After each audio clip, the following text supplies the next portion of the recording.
Selamat pagi, Shalom Bapak Ibu, Saudara-saudaraku yang dikasihi dan diberkati oleh Tuhan Yesus.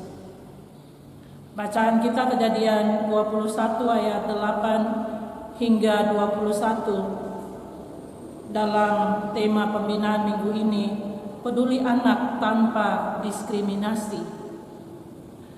Sebagai makhluk yang memiliki martabat yang sama, sepatutnya manusia hidup secara rukun tanpa membedakan satu terhadap yang lain atau tanpa diskriminasi.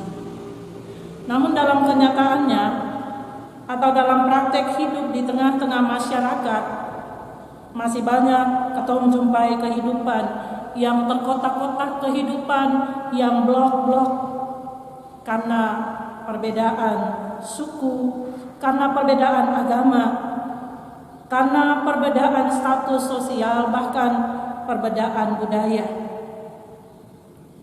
Dan Bapak Ibu Saudara-saudara, hal ini pun atau diskriminasi dan perbedaan itu juga kita jumpai dalam kehidupan bergereja sampai pada kehidupan keluarga sebagai unit terkecil di mana seharusnya perilaku-perilaku hidup yang adil dan tanpa perbedaan itu mesti menjadi lahan yang subur, sehingga cinta kasih dan kepedulian itu bertumbuh dan berbuah di sana. Bapak Ibu Saudara-saudaraku yang dikasihi dalam Tuhan Yesus, bacaan kita hari ini mengisahkan tentang diskriminasi yang terjadi dalam satu keluarga, yaitu keluarga Abraham yang memiliki 2 orang istri dan 2 anak. Istri yang satu adalah istri yang sah, sementara yang satu adalah istri yang tidak sah.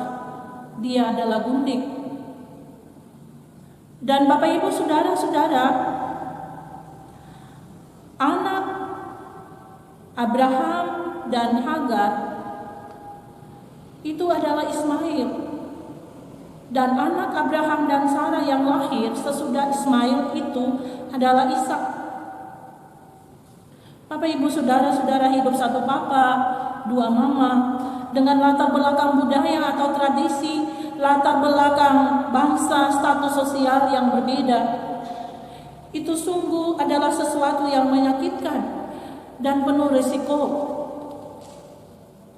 Sakit dan risiko itu dialami langsung oleh Ismail dan Hagar. Ketika Ishak semakin bertumbuh besar, Sarah melihat Ishak sebagai anak perjanjian dan yang berhak mendapatkan janji berkat keturunan. Dan janji berkat itu diklaim hanya untuk bangsa Israel, bukan untuk bangsa lain. Maka jelas Bapak Ibu Saudara-saudara, Hagar dan Ismail menjadi korban diskriminasi. Karena memang mereka bukanlah bangsa yang satu dengan Abraham, tetapi Hagar adalah bangsa Mesir. Sementara Bapak Ibu yang dikasihi di dalam Tuhan Yesus Kristus, Hagar juga dalam status sosial dia adalah seorang budak. Dan karena itu Bapak Ibu Saudara-saudara, terjadi diskriminasi.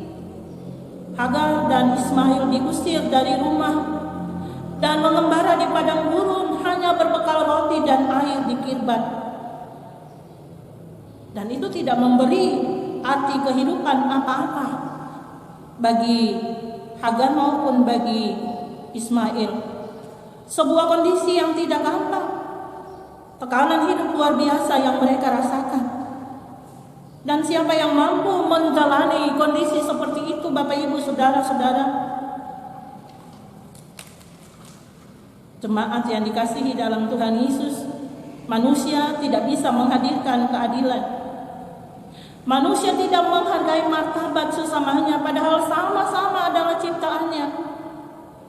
Mestinya sebagai ciptaan, kita harus saling menghargai, saling melindungi hak-hak hidup. Tetapi Allah yang adil tidak membiarkan Hagar dan Ismail mengalami kematian. Janji Allah pun berlaku bagi Ismail, sebab dia juga adalah anak Abraham yang berhak mendapatkan berkat keturunan. Keturunan Ismail menjadi bangsa yang besar. Bapak, Ibu, saudara-saudaraku yang dikasihi dalam Tuhan Yesus Kristus,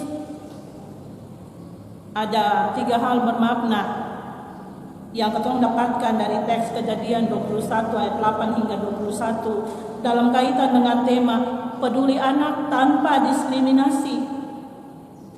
Yang pertama, Bapak, Ibu, saudara-saudara, anak harus dilihat sebagai anugerah. Dan dalam merealisasikan karya besar Allah bagi manusia dan dunia ini, itu selalu dimulai dengan keluarga sebagai penerus keturunan. Oleh sebab itu, kita punya pikiran dalam membangun atau dalam membentuk sebuah keluarga, maka status keluarga itu harus jelas, jangan abu-abu.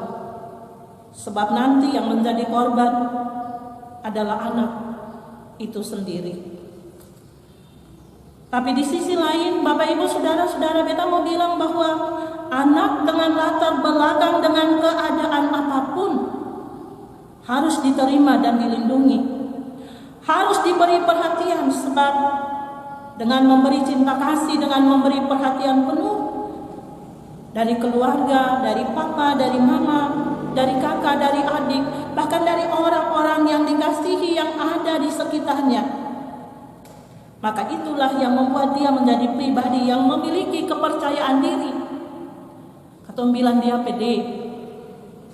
Kalau seng, Bapak, Ibu, saudara-saudara, dia merasa minder dan remeh di hadapan orang lain.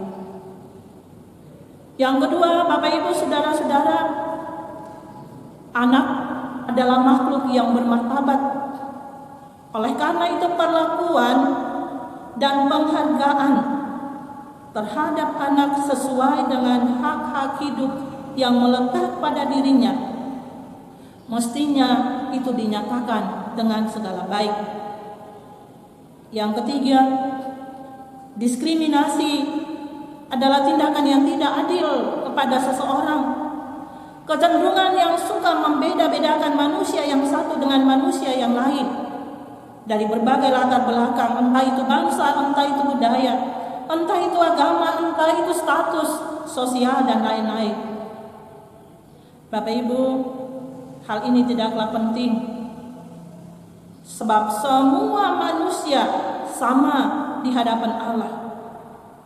Oleh sebab itu, sikap terbuka untuk menerima satu sama yang lain adalah kunci untuk mengurangi atau menghilangkan perilaku diskriminasi.